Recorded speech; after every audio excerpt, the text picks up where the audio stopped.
Entonces, ¿qué es lo que pasa cuando un docente justo llega frente al grupo? Bueno, esta clase pues, en el territorio formal o no formal, pero si es en el no formal tenemos una gran ventaja. Ellos eligieron estar ahí por alguna razón.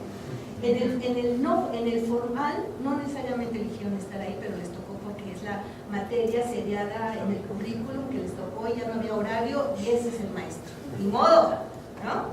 Pero en el territorio de lo no formal tenemos una oferta en donde la gente viene con una expectativa y con una cierta voluntad. Por lo tanto, hay una mejor disposición, no en todos los casos, pero podemos apelar a esa mejor disposición para empezar el pacto. Y el pacto tiene que ver, en un principio, con establecer las reglas del juego. Estos requisitos que yo les he mencionado, efectivamente hay que socializarlos con el grupo y hay que modularlos con el grupo.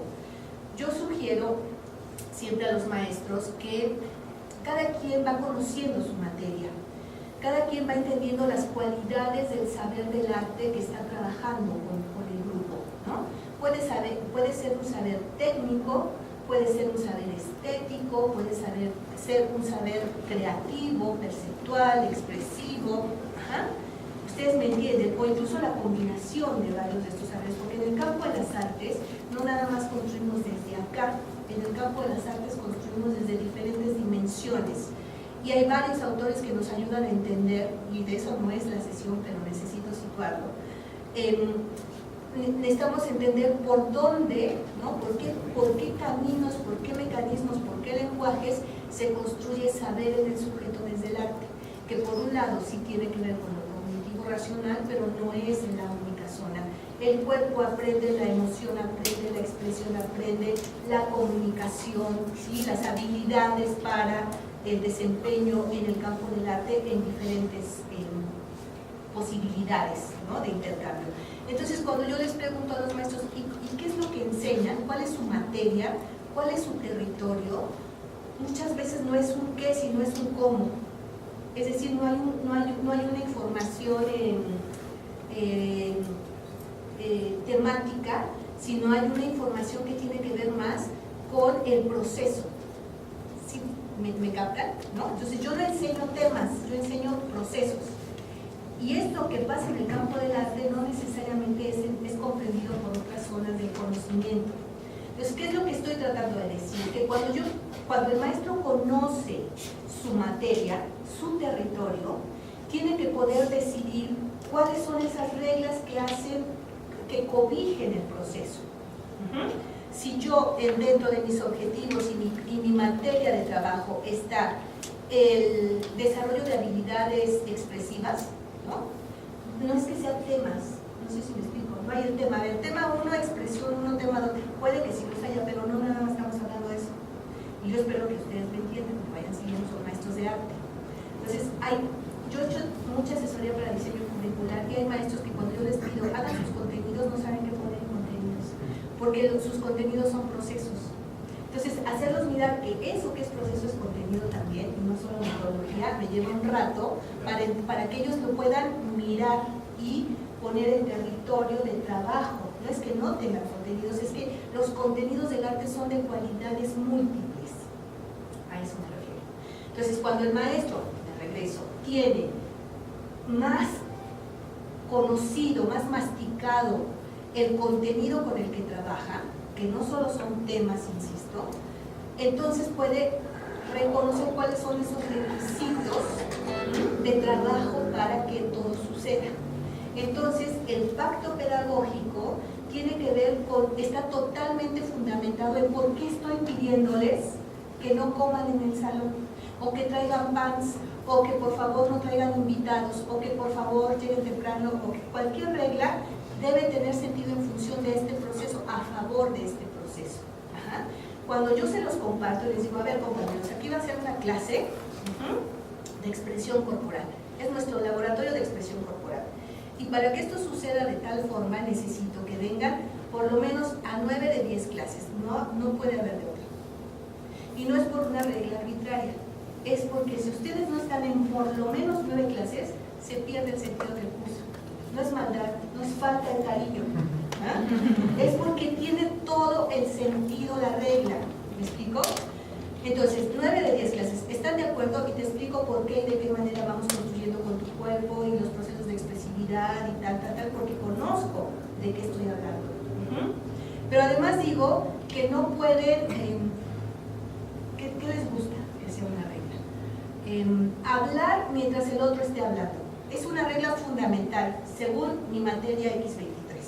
Si uno habla, todos los demás se callan, ¿no? Y porque no es una imposición, es porque tenemos que construir argumentos, aprender a escuchar, a debatir, y despliego el sentido de por qué la regla entra en una organización particular en esta estructura del curso. Entonces, insisto, pueden ser 5, 3, 1, 2, las que quieran. ¿De qué se trata este impacto pedagógico? De hacer una invitación y una puesta en colectivo de las reglas básicas que vamos a necesitar para que suceda el proceso. Entonces, si eso no sucede, es muy difícil que después el alumno llegue temprano, haga lo que necesita el grupo y el curso para que suceda, digamos, y entonces lo que uno empieza es a hacer calificaciones negativas del comportamiento del alumno porque no cumple la regla. ¿Se dan cuenta? Entonces uno empieza a mezclar lo que es evaluar con calificar, con si estás dentro o no estás dentro. Por eso la regla tiene que ser transparentada desde el inicio y hay que revisarla continuamente si la regla no está funcionando, ¿no? Todos podemos acordar que sí, ok, 10 minutos de tolerancia, no, estas son las 3 reglas, muy bien, todo perfecto, y de repente el maestro se da cuenta que no lo hace, ¿no? Y entonces hay que detener el proceso, volver a mirar la regla y volver a pactar en función de ciertas condiciones. Entonces, ese es un asunto importantísimo. Lo del pacto pedagógico, que es muchísimo más complejo que esto que yo medio les estoy contando, tiene que ver con vínculos interpersonales, intrapersonales, formas en las que consigo la educación, qué cosas soporta y no soporta el maestro, la neurosis, o sea, estamos atravesados por un montón de cuestiones que se juegan también en la relación con nosotros. Hay que hacerlas evidentes, ¿no? Entonces, si nos colocamos en esto que es evaluar, hay que hacernos varias preguntas. Entonces, ¿qué se evalúa? ¿Cómo se evalúa? ¿Cuándo se evalúa? ¿Para qué se evalúa? ¿Y quién o quiénes evalúan? Estas y pueden ser algunas más, pero por lo menos nos quedamos con estas, ¿no? De qué se está tratando este proceso de seguimiento del proceso educativo donde tenemos que poner la mirada y tal. Vamos a empezar por quiénes, porque me parece importante empezar quiénes están involucrados en un proceso de evaluación. En este sentido, en los quiénes, la evaluación, tradicionalmente dominio del docente, debe ser compartida en su ejercicio, pues es un proceso formativo que incluye al profesor, al alumno y a la propia propuesta pedagógica. De tal manera que este seguimiento es por lo menos de 3 elementos, siendo responsables del mismo tanto el profesor como los alumnos o participantes. Entonces, ¿quién hace evaluación? Mínimo el profesor y los alumnos. Pero los alumnos van a tener varias modalidades, igual que el maestro. Pero pensemos, el alumno puede evaluar individualmente, en pequeños grupos, en colectivo, ¿no? Y congregarse de diferente forma para hacer evaluación. Ahora vamos a ver cómo. Lo interesante es mirar que como estamos observando un proceso, lo mejor es que tengamos muchos ojos observando el proceso, ¿ok?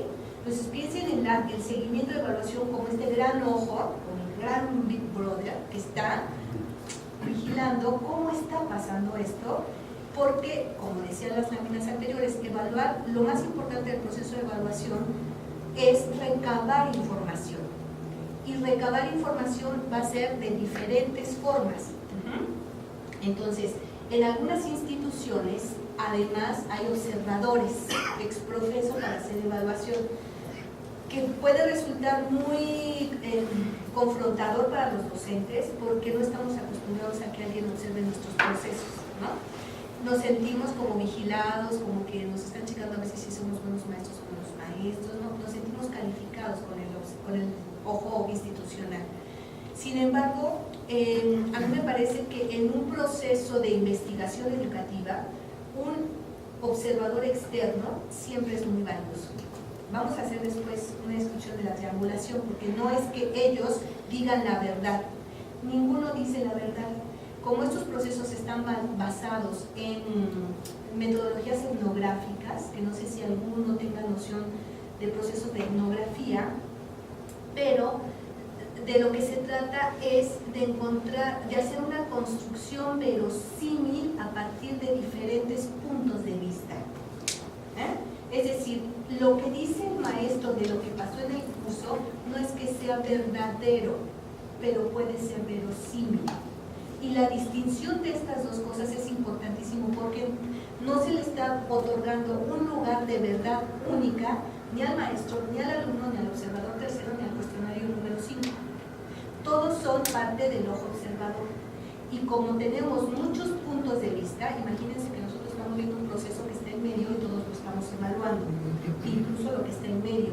Cada quien reportará desde su propia perspectiva el recorte que le toca ver de manera más cercana. Los etnógrafos a eso le llaman descripción densa, categorización y análisis del proceso. Y lo que se repite y lo que enuncia la mayoría puede darnos cuenta de lo que pasó ahí. ¿Sí? Porque evaluar es, en el fondo, entender qué pasó ahí, por lo menos aproximar respuestas posibles. Entonces, ¿quién evalúa? El docente, por supuesto, pero evalúa el alumno de manera individual, pero puede evaluar por grupos o por equipos, digamos, por duplas, por tríos, o en momentos distintos, etcétera, etcétera. ¿Ok? Y un observador externo que eventualmente puede hacer esa función también. En el CENAR tenemos varios proyectos que han pasado por etapas distintas en donde el observador, que somos nosotros mismos o personas de servicio social, es sumamente importante lo que ellos reportan del trabajo que los maestros hacen y de todo el proceso, porque no necesariamente, o sea, hacemos toda una preparación que tiene que ver con hacer evidentes los prejuicios, ¿no? El que no es lo mismo describir que analizar que categorizar, o sea, en la primera etapa de una formación etnográfica, por ejemplo, un ejercicio que a nosotros nos pusieron fue colocarnos en algún lugar cómodos, porque íbamos a estar 3 horas sentados, ¿no? El ejercicio es describir durante 3 horas lo que ves, describir, en donde la descripción no acepta sustantivos ni adjetivos, perdón, no acepta adjetivos. Entonces yo no puedo decir, ay, qué enojado viene ese señor, porque ¿cómo sé que está enojado? ¿Sí me explico? Parecía incómodo, no sabemos si está incómodo, eso es lo que a mí me parecía, por eso no puedo adjetivar. Yo lo que tengo que hacer es describir, y el conteo, digamos, más o menos de ejercicios como esto, lo que me da es que una hora de observación, me da alrededor de 10 cuartillas escritas. Por lo tanto, el ejercicio era escribir al menos 30 cuartillas por 3 horas de observación, en donde no podía venir ningún adjetivo. Está interesantísimo el asunto, porque claro, ahí es donde uno se da cuenta lo prejuiciosa que es la mirada, ¿no? Que no puedes despegarte de la calificación y de cualificar aquello que estás mirando, porque no puedes despegarte de esa mirada para describir lo otro. Entonces, el ejercicio de la descripción es muy importante cuando uno hace evaluación en este seguimiento, porque yo no puedo decir, híjole, estaban bien interesados los alumnos, todos estaban tomando nota, estaban mirando al frente, no, híjole, qué buena clase, ¿no? Cuando no sabes, pueden estar pensando en 50 cosas menos en la clase, estar haciendo un garabato en lugar tal. Y hicimos una investigación en donde observamos las clases. Yo hice un texto que se llamaba Hacen otra cosa, justamente. Tenemos el proyecto interdisciplinario en donde hay alumnos de danza, teatro, música, artes visuales, cine, etc. Y entonces en ese curso yo lo que me daba cuenta y me llamó mucho la atención, porque además tengo ojo pedagógico desde ese lugar, claro, uno está súper prejuiciado con lo que es un proceso educativo, ¿no? Y entonces me di cuenta por la observación y el registro que yo hacía, que los alumnos todo el tiempo hacían otra cosa. Cuando yo me puse a analizar mis hojas, ¿no? de todo lo que registraba, yo lo que reportaba todo el tiempo es que unos alumnos estaban haciendo algo diferente a lo que se supone tenía que hacer un alumno en una clase. Pues a lo que uno cree que un alumno tiene que hacer en una clase para dar indicios de que está como buen alumno aprendiendo algo, ¿no? Todo ese recorrido prejuicioso. Cuando me doy cuenta que de repente alumnos de hasta atrás de la Esmeralda, que era una mancha negra, los de la Esmeralda son los de artes visuales, estaban hasta el fondo, era la mancha negra en el salón, se dormían, estaban echados en el suelo, ¿no? Hacían como actitudes muy tribales de la disciplina, ¿no? Los de teatro hacen una cosa, los de danza hacen otra cosa, los de artes visuales hacen otra cosa. Y entonces era muy interesante porque iban a clase, eran maestros en dupla y tal, porque es parte de nuestro modelo, y de repente el maestro lanzaba una pregunta y aquel en el rincón que estaba dormido, casi roncando, alzaba la mano y decía, no, porque yo tal, y podía desarrollar un argumento muy interesante, totalmente pertinente, y luego acaba su participación y podía volverse a dormir. No sé si me explico. Entonces cuando yo me di cuenta de eso, yo dije, hacen otra cosa, todo el tiempo están haciendo otra cosa de la que se supone deben hacer, pero ¿cómo son formas de conexión con la clase justamente? Y los de teatro cosiendo sus vestuarios, y los de danza así estirados haciendo split en el piso, no dejaban de moverse, en fin, como formas de estar en el aula que si uno se va con la finta de la educación puede dar versiones totalmente erróneas de lo que está pasando ahí, ¿no? Entonces, bueno, este observador externo sirve porque da otra mirada de lo que está pasando ahí, que a lo mejor los otros que están involucrados no pueden. Pero lo que hacemos con esto es que son miradas distintas que intentamos después cruzar, y a eso se le llama triangulación, para mirar o entender qué pasa aquí.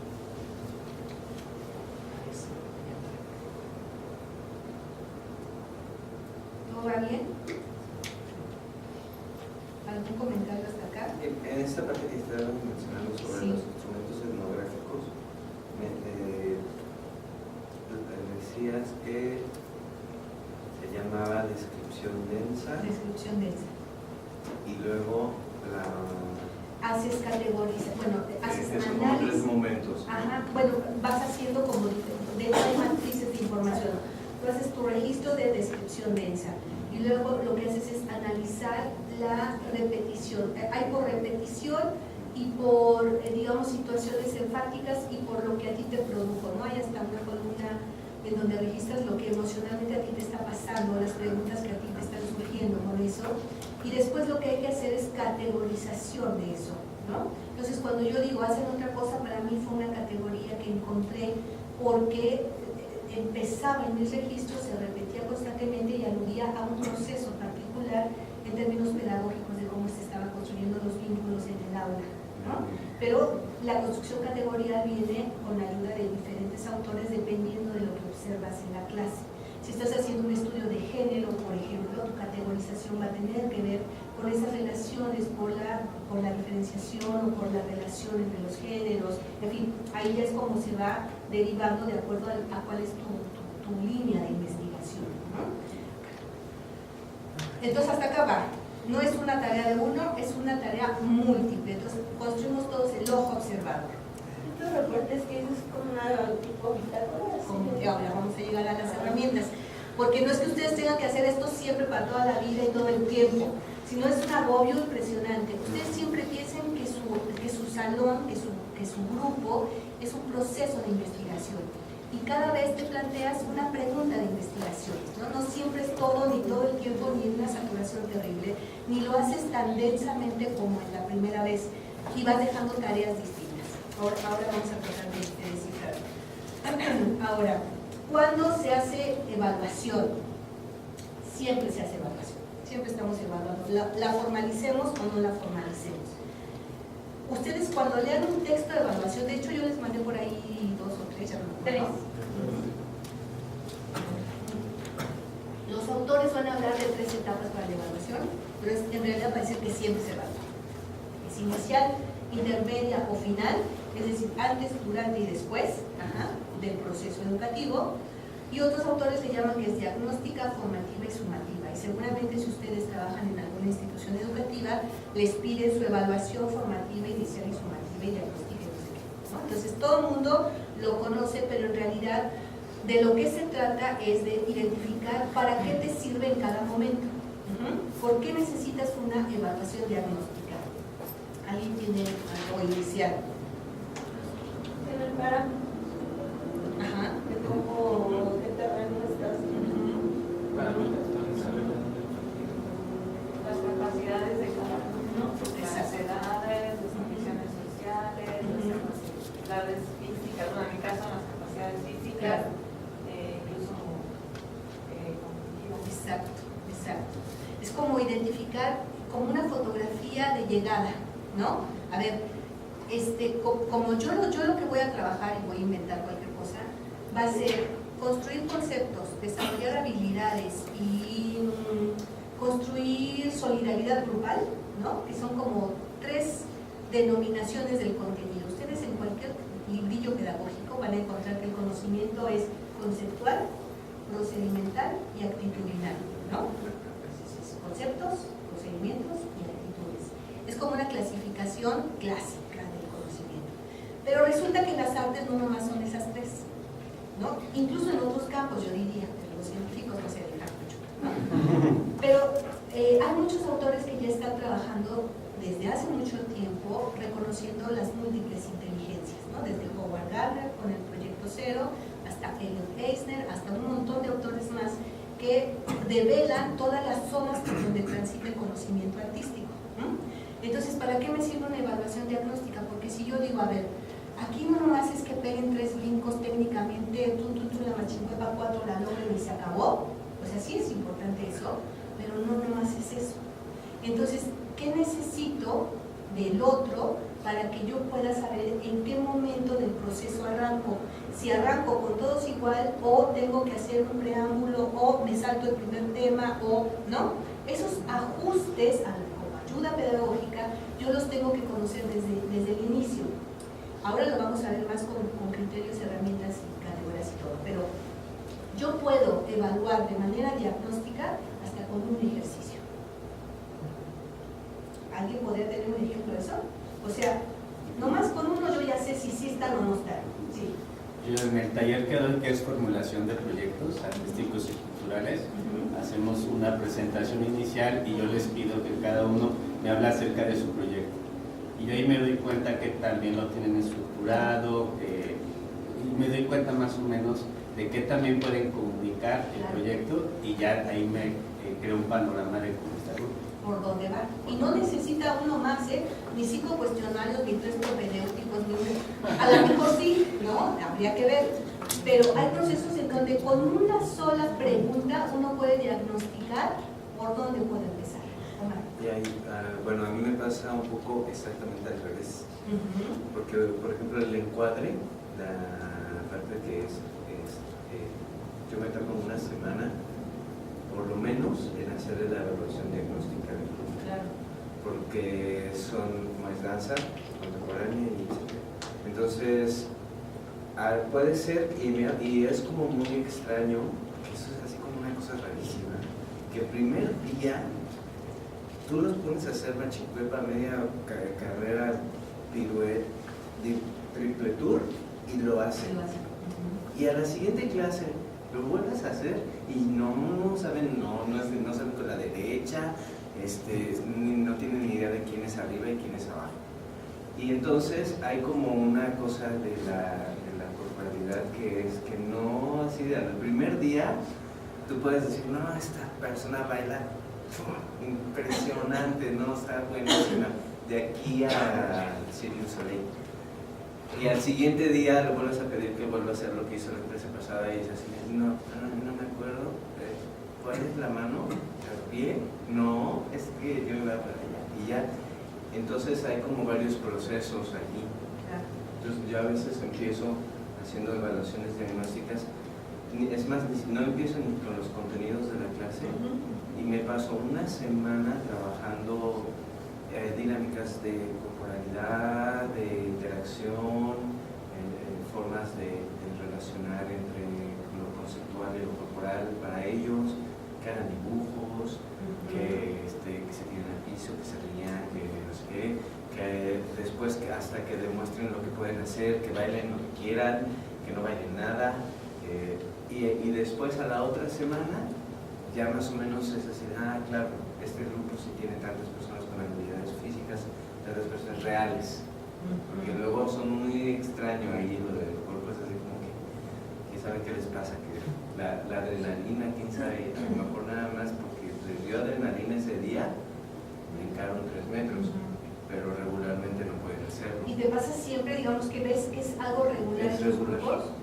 En ese caso, creo que la semana que tú trabajas es más parte de tu metodología que de la evaluación, aunque hay elementos para la evaluación, por eso te das cuenta que eso pasa.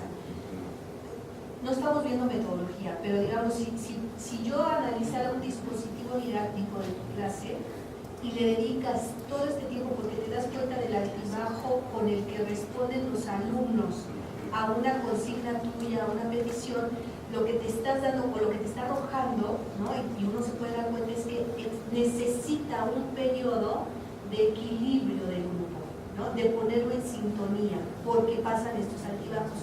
Cuando uno detecta que no puedo arrancar la primera clase y vamos, porque entonces me quedan, y todo el tiempo ya planeo como una etapa de trabajo esta semana o lo que fuera, ¿no?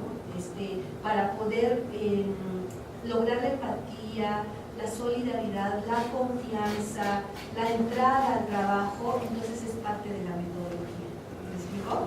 Porque tú te das cuenta que al conocer tu materia, lo que les pides va a ir fluctuando y hasta que logre una etapa de ajuste. Y no necesariamente quiere decir que todos ya van al unísono logrando cosas, pero ya construiste el pacto pedagógico.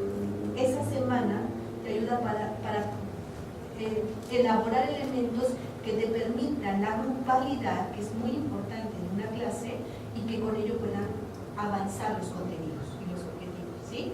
Entonces, interesante porque lo has evaluado y por eso te has dado cuenta de que así funciona el proceso, ¿ok? No sé si se entienda la diferencia, pero cuando yo digo, a ver, yo voy a poner ex profeso una actividad, puedo decir un examen, a ver, un examen. La mayoría de los maestros para hacer evaluación diagnóstica o para hacer cualquier tipo de evaluación aplican un examen, ¿no? Pero un examen no necesariamente es esta terrible frase que todos conocemos de que llega el maestro y te dice saquen una hoja, pónganle su nombre, ¿no? Cuando llega el maestro y te dice saquen una hoja, pónganle su nombre y bajen todas sus cosas, es porque ya se chingó el asunto. Ya algo aquí muy amenazante está pasando, ya nos agarramos con las manos en la fuerza, ¿no? Entonces, claro, eso es lo que uno generalmente observa como evaluación, pero una examinación puede ser de muchas formas, tiene muchas caras, ¿ok? Entonces, si yo hago una pregunta, ¿no? O pongo un ejercicio, o doy una indicación y un reto y pido que lo hagan, incluso si saco un video, es una evaluación diagnóstica. En cursos de kinesiología, por ejemplo, ¿no? Donde el cuerpo, la posición del cuerpo, la estructura, la alineación es súper importante. La maestra Silvia Unzueta en la escuela de danza, su evaluación diagnóstica era un video de 1 minuto del alumno que estaba en diferentes posiciones y con eso miraba la alineación, porque se pasaba meses alineando a los bailarines.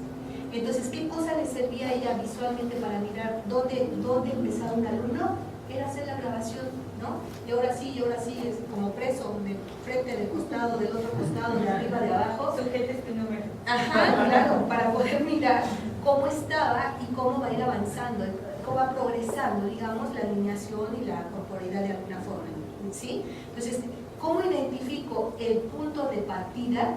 Eso lo deciden ustedes de acuerdo a la naturaleza de su propio curso, ¿ah? Y yo digo, a ver, ¿qué me servirá de evaluación diagnóstica para saber por dónde empiezo? Y a veces tiene que ver con los contenidos, pero a veces tiene que ver más con actitud, por ejemplo, ¿no? O como en este caso que les digo, a veces no tiene que ver con cuánto conozcan de su cuerpo, sino cómo tienen el cuerpo. Si está chueco, si está alineado, si tengo que trabajar más en ciertas posiciones o con más ejercicios, etcétera, etcétera. Entonces, la naturaleza de mi curso, del conocimiento de mi curso, me hace mirar cómo hago una evaluación diagnóstica o inicial como punto de partida para arrancar el trabajo en el aula. La formativa o intermedia tiene que ver con durante el proceso, qué observo, cómo lo observo y qué voy registrando como información valiosa de eso. Y la sumativa final, obviamente, es el análisis de todo lo que hemos registrado para mirar cuáles fueron los resultados finales de este proceso. En los dos sentidos, por lo menos que nos marca César. ¿Ok? ¿De cuáles eran? ¿Se acuerdan? Detectar las dificultades. Ajá. Y en qué medida se están alcanzando los objetivos. Así es. Exactamente. Ahí va. Entonces, ¿qué evalúo? A ver, de todo lo que pasa acá, o sea, si es un ojo observador que va a ver el proceso, es ver todo, de veras todo de todo, a toda hora, en todo momento, en todo lugar, se vuelve como una locura, ¿no? Tampoco es así. Entonces, ¿qué hay que evaluar? Uno puede decidir qué evaluar cada vez, ¿ok? No siempre evalúa uno todo, no siempre evalúa lo mismo. El grupo también te va dando pistas de dónde voy a poner énfasis. Por supuesto, tiene que ver la evaluación directamente con los objetivos. O sea, un curso tiene objetivos particulares, ¿ok? Pero, entonces, la evaluación me sirve para saber en qué medida estoy logrando o no esos objetivos. Hacia dónde me acerco o no me acerco, están muy lejos, estuvieron súper fáciles y ya los rebasé, etcétera, etcétera. También puede estar basada en si logramos un producto, ¿no? A veces no es la más como conveniente porque uno puede dejar de mirar el proceso, pero a veces es muy importante el producto que se logra al final. Y entonces uno pone especial énfasis en los productos logrados. Pero también se evalúa el desempeño del docente, ¿no? Y aquí no se espante, no es que los alumnos los van a juzgar y los van a crucificar y esto se vuelve una cosa súper delicada. En la Universidad de la UNAM, los maestros podemos decidir si queremos ser evaluados o no. Y a mí me parece tan peculiar que haya maestros que digan que no quieren ser evaluados, ¿eh? Que no, y se resisten. Yo creo que hay un porcentaje bastante amplio de maestros de las facultades que deciden no ser evaluados, ¿no? Porque claro, pareciera que les dan poder, o sea, yo cómo voy a delegar el poder al otro, ¿no? Que venganza me va a evaluar mal, ¿no? Es una cosa súper interesante porque también cree que la evaluación entonces es calificación, ¿no? Entonces su idea de que los van a evaluar es que los van a calificar mal, pero por supuesto que se evalúa el desempeño del docente. Y no le deben tener miedo porque es súper interesante lo que los alumnos dicen del proceso después de haberlo vivido, y más si el pacto pedagógico está bien anclado en las reglas de comentado, ¿ok? Y el programa académico, ¿no? Pueden decir ya está obsoleto, esta secuencia no es la lógica, está muy corto y los alumnos ya piden un paso más, el abordaje tiene que ver más con formas antiguas y ya requerimos entrar a otras posibilidades de trabajo, etcétera, etcétera, etcétera. Entonces son estas u otras, pero hay que definir, a ver, ¿qué es lo que quiero evaluar? Quiero evaluar en qué medida sucedió esto, de qué manera sucede esto otro, de qué manera nos vinculamos o no. Entonces para eso vamos a armar categorías, ahora vamos a ver, pero sí hay que definir qué, porque si no, no podemos observar todo de todo y todo el tiempo. Esa es una consigna clarísima. Entonces, por supuesto que hay que definir qué queremos evaluar. Y aquí viene el asunto. ¿Y entonces cómo? ¿Cómo hacemos esto? Cuando uno piensa en evaluar, que en un proceso educativo califique o acredite o no, siempre hay evaluación, o debería haber evaluación, ¿ok? Tanto en lo formal como en lo no formal, como en la producción de refrescos, o en cómo sale el pastel de zanahoria, uno tendría que hacer evaluación. Y por supuesto que la educación es fundamental. Entonces la evaluación puede derivar en calificación y puede derivar en acreditación o en ambas, pero de que debe haber evaluación, debe haber evaluación. ¿Me explico? Y por fortuna en la educación formal no todo el tiempo nos exige llegar a la calificación o a la acreditación, pero la evaluación es ineludible. Es una manera de autoobservar el proceso. Bueno, entonces, ¿cómo se hace esto? Al maestro le toca armar un dispositivo para el seguimiento que se compone de estos tres elementos, ¿no? Criterios, indicadores y herramientas, ¿no? Ahí vamos a condensar esta composición, esta estructura que vamos a armar para el pacto con los alumnos y para hacer la participación en el seguimiento. Entonces, digo, bueno, ¿qué quiero evaluar? Es importantísimo que yo conozca la materia que estoy trabajando para poder entender las cualidades de las que está hecha y entonces establecer un criterio, ¿no? Entonces digo, implicarán los referentes a partir de los cuales se hará el seguimiento del proceso formativo, para lo cual es necesario remitirse a los objetivos que nos ayuden a no perder de vista los que se pretenden primordialmente en dicho proceso. Por ejemplo, algunos criterios podrían ser la participación, pero no como requisito. Vuelvo a ese asunto, ahorita voy a decir en qué medida tenemos que definir la participación como criterio. La capacidad propositiva, estoy poniendo ejemplos de posibles criterios, no es que tenga que ser así. Las habilidades experimentales, las capacidades de escucha y diálogo. Quiero mirar su desempeño técnico. Ayúdenme con qué otro criterio podría ser para observar en un seguimiento. Su capacidad de trabajo En equipo.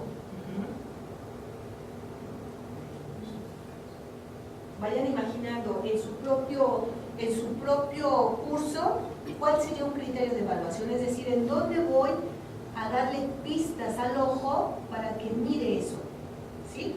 Porque entonces no es cualquier cosa, es si tiene la habilidad de análisis conceptual.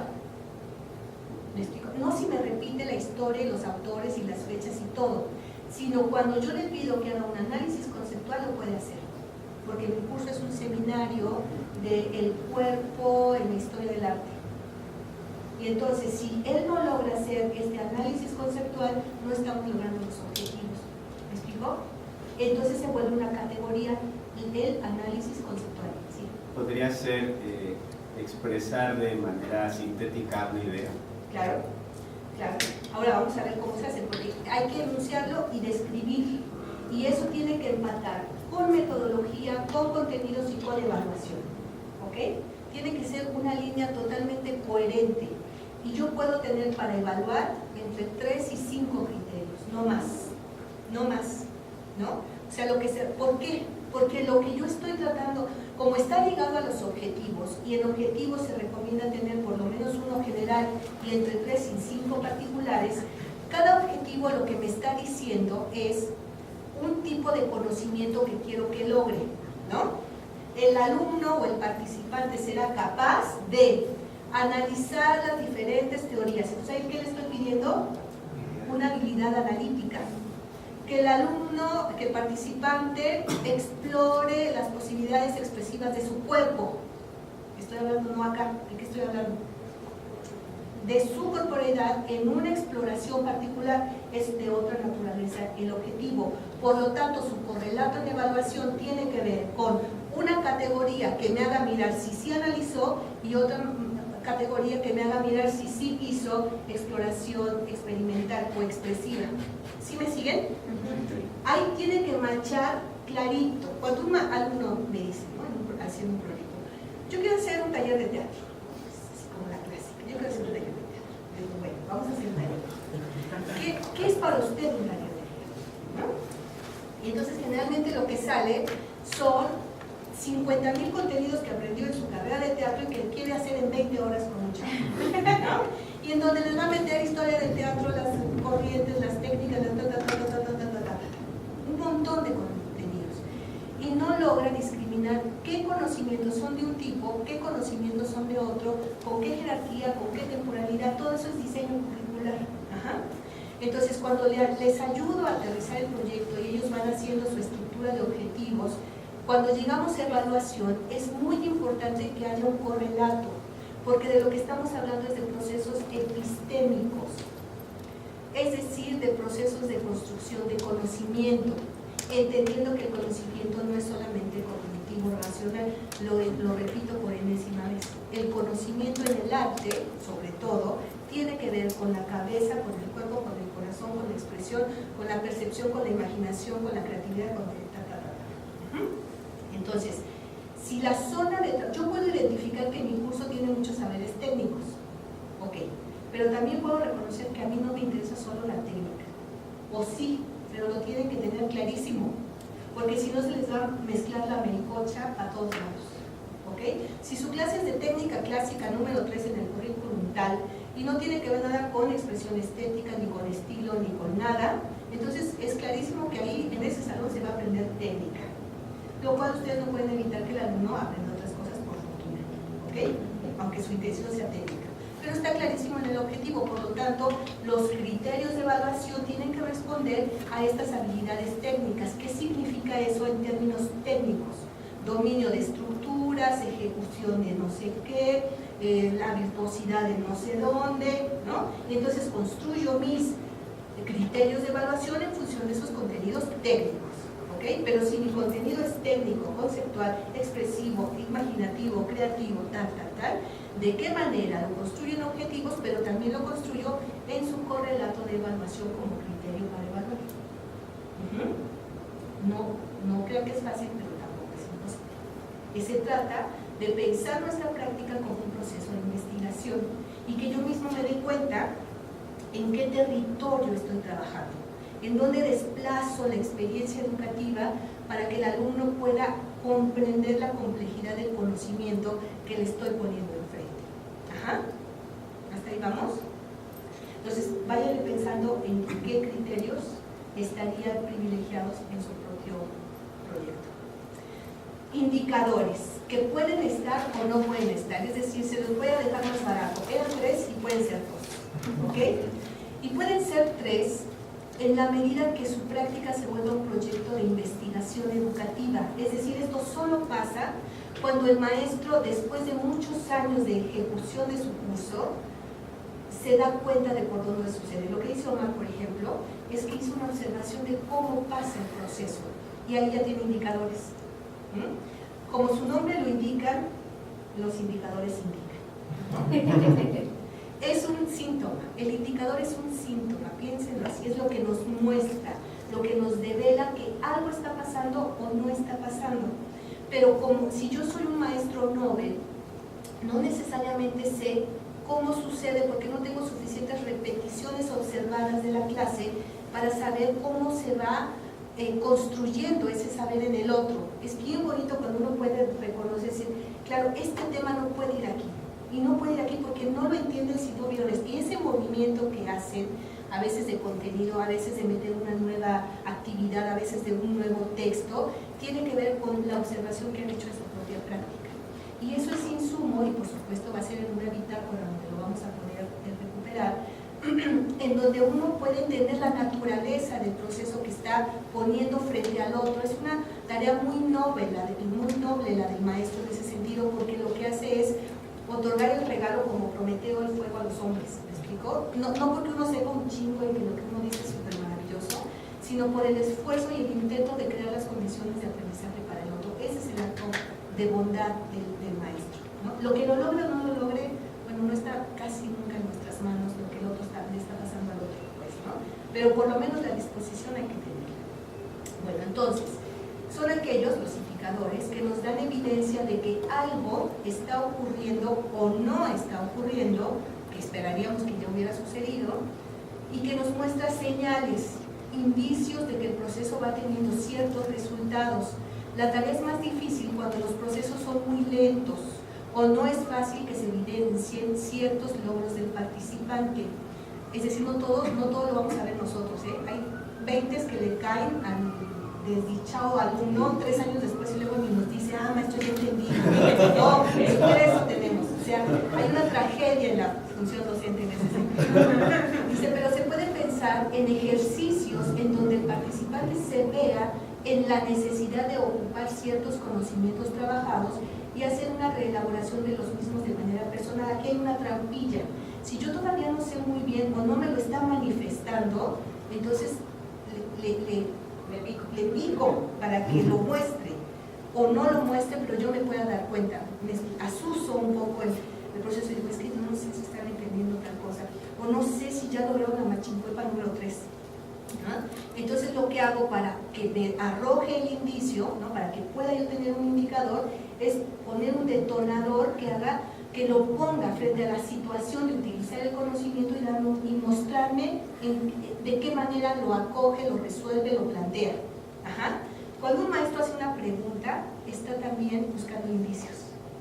Está evaluando y está buscando indicios, ¿no? Bueno, entonces, ejemplos de indicadores. No es que sean estos, pueden ser estos u otros más y depende de la naturaleza de su curso.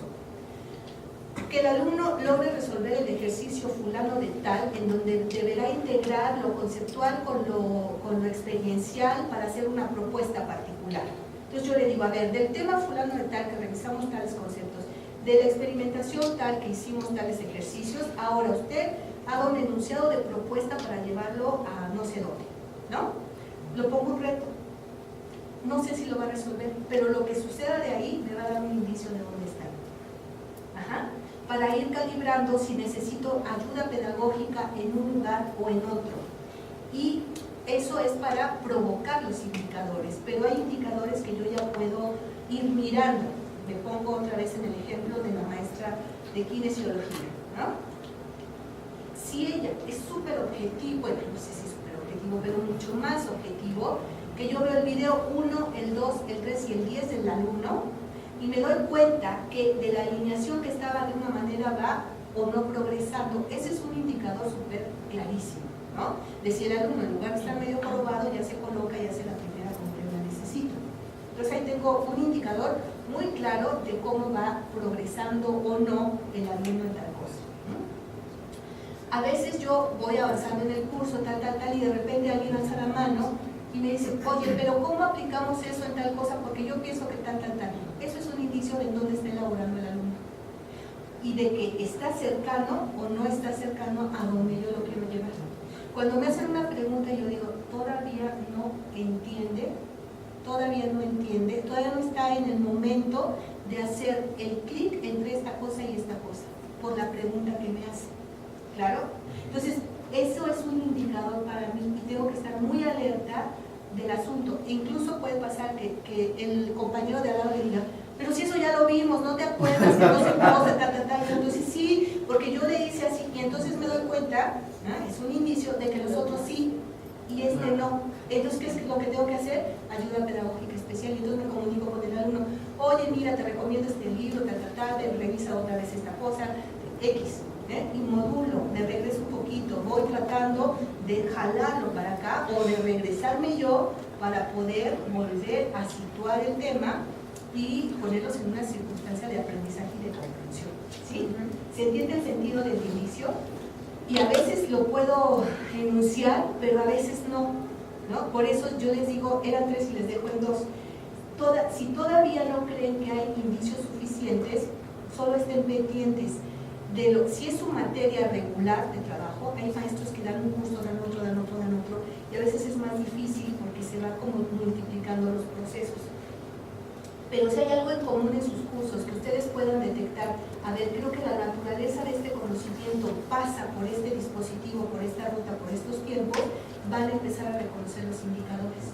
Y cuando ustedes hagan diseño curricular pueden ayudar a otros maestros a decir, a ver, cuando el alumno logre esto, cuando esté a punto de turrón, cuando rompa el hervor, esos son indicios para la cocina, ¿no? ¿Cómo serían los indicios para ustedes? Cuando el alumno le haga tales preguntas, cuando el alumno empiece a inquietarse porque no entiende nada, ¿no? Porque sabes que hay una zona en tu curso en donde todo el mundo ya empieza a reclamar.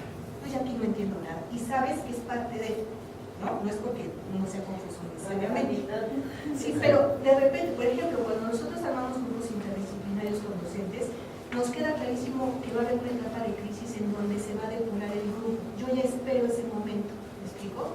Y siempre pasa, por lo menos hasta ahorita, siempre pasa que hay un momento en donde la incertidumbre es tan fuerte que los maestros no aguantan y se van, y se depura y se quedan los que realmente pueden resistir la incertidumbre.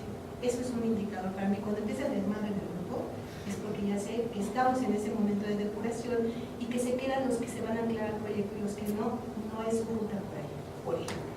¿Ok? Entonces va quedando claro cómo uno elabora un indicio, un indicador. ¿Sí? Y vamos al último, que son las herramientas. Y esto sí es ineludible. Los maestros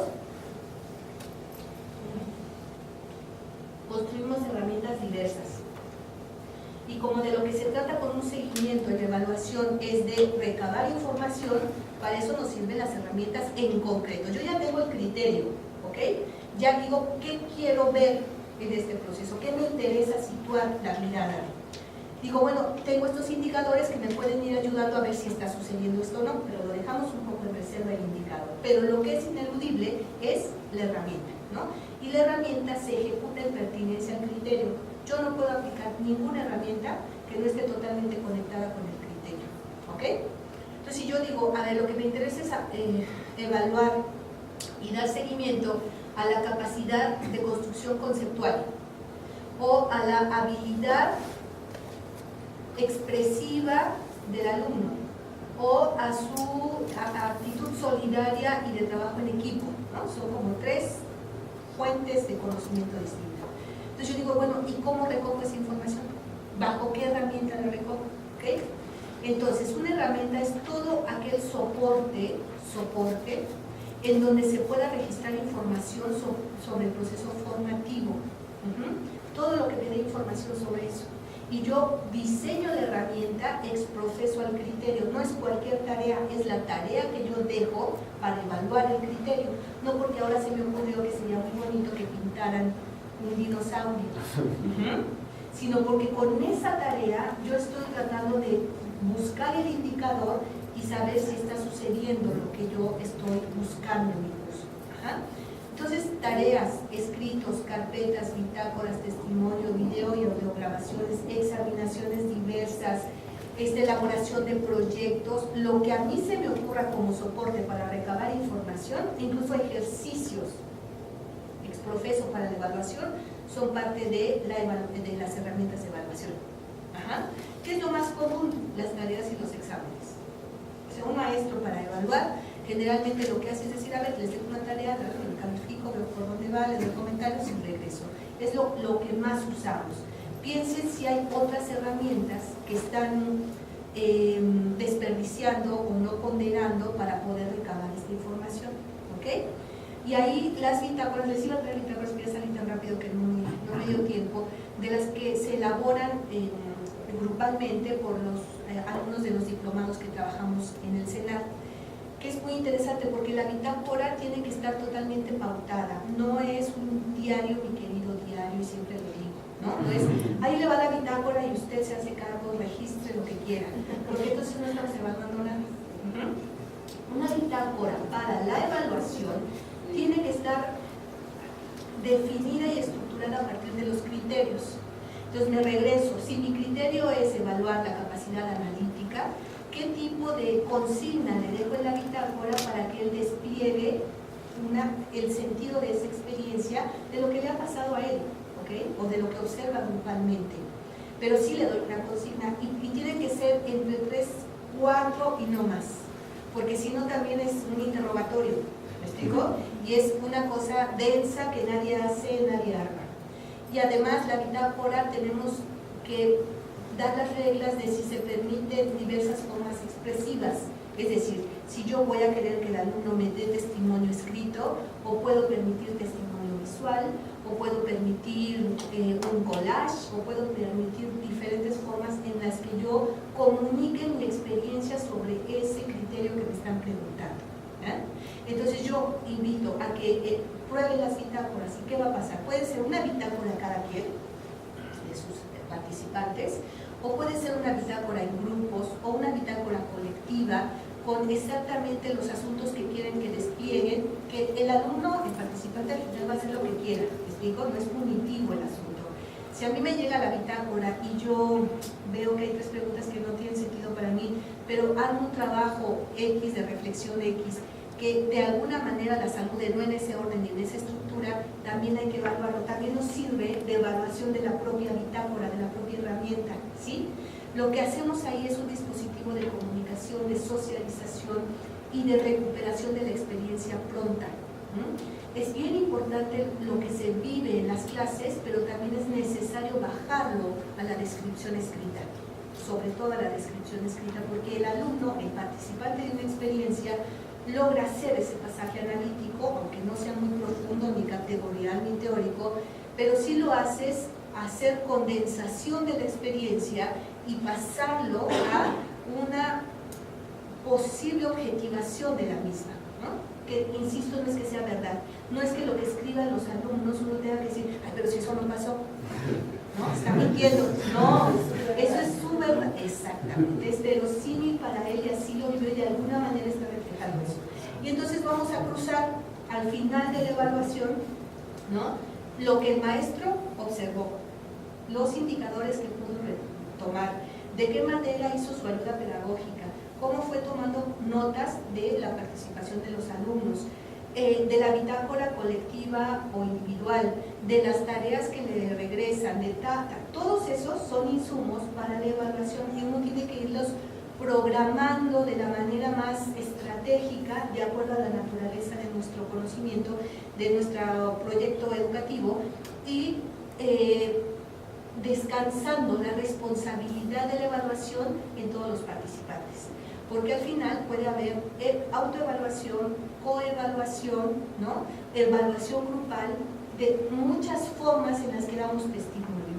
Y yo les juro por Dios que me mira, que cuando uno hace este tipo de evaluaciones y parte de un pacto pedagógico y empieza a socializar estos asuntos, los alumnos se vuelven éticamente impecables. O sea, cuando yo le pregunto a un alumno, ¿y usted qué cosa le encuentra de lo, pues, qué cosa de este proceso le fue de lo más significativo, por ejemplo, ¿no? ¿Qué dificultades le planteó el curso? ¿Qué tanto compromiso, lo puedo poner de muchas formas, pero digamos, su compromiso con esta clase lo describiría como, ¿no?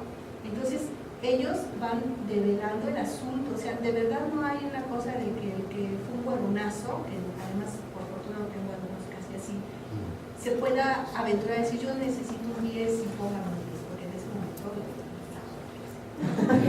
pero ni siquiera se atreve, porque es un ejercicio colectivo. Entonces, cuando los demás empiezan a escuchar el testimonio del otro, yo no les pido que se pongan una calificación, yo les pido que hagan una evaluación cualitativa de su proceso, ¿no? Y entonces les pongo cosas como, ¿está usted satisfecho con su desempeño o con su trabajo en este curso? Y pueden desplegar cualquier cantidad de cosas, a veces se ponen hasta más severos que yo, ¿no? Así como dicen, no, sí, es que yo no leí todas las lecturas y llegaba un poco tarde, pero es que no sé qué, ya me cuentan toda su historia, de por qué no llegaron a todas las clases y por qué les faltó leer a César Cole en el capítulo 3, pero que ellos estaban muy interesados, ¿no? Pero se transparenta a tal nivel el compromiso que uno no está peleando porque si quiere un 8, si quiere un 7, es llegar al siguiente punto que las instituciones piden, que es la calificación, que es por donde nosotros empezamos en esta clase. De tal manera que el peso políticamente, que lo dije también, ¿no?, que tiene la evaluación, se comparte en un dispositivo colectivo y tiene muchísima más solidez, coherencia, ¿no?, y aceptación en el grupo, porque lo construimos entre todos, ¿no? Se vuelve un proceso mucho más transparente, mucho más legítimo.